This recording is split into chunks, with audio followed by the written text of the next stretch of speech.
கடவுள் நமக்கு குடுக்கணும்னு நெனச்சா, அத யாராலும் தடுக்க முடியாதுன்றது ஒரு பெஸ்ட் எக்ஸாம்பிள் பார்த்தீங்கன்னா, சிறை படத்துல அந்த ஒரு சீன் அது ஒரு சாங்க நான் கேட்கும்போது, அந்த சாங்குக்கே ஒருத்தர் கமெண்ட் பண்ணியிருக்காரு. என்ன கமெண்ட் பண்ணியிருக்காருன்னா, சிறை மூவில பார்த்தீங்கன்னா, ஹீரோ அந்த கைதி கூட்டிட்டு வருவாரு. சாப்பிட போகும்போது, "சாப்பிடுறியான்னு?" சொல்லிட்டு கேட்பாரு.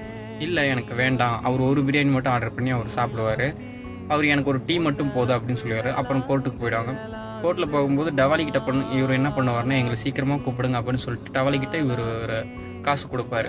அப்புறம் எல்லாம் கோர்ட்டுக்குள்ளே எல்லாமே நடக்கும். பார்த்தீங்கன்னா கடைசியாக வந்து ஹீரோவை கூப்பிட்டு இவங்களுக்கு போகும்போது பிரியாணி வாங்கி கொடுங்கன்னு சொல்லிட்டு டவாலி கிட்ட காசு வாங்கி கொடுத்து அவங்கள பிரியாணி வாங்கி கொடுக்க சொல்லுவார்.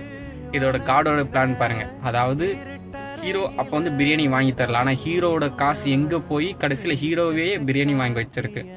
அதாவது கடவுள் கொடுக்கணும்னு நினச்சா யாராலையுமே தடுக்க முடியாதுன்னு ஒரு பெஸ்ட்டு சீனை டேரக்டர் இந்த இடத்துல வச்சுருக்காரு.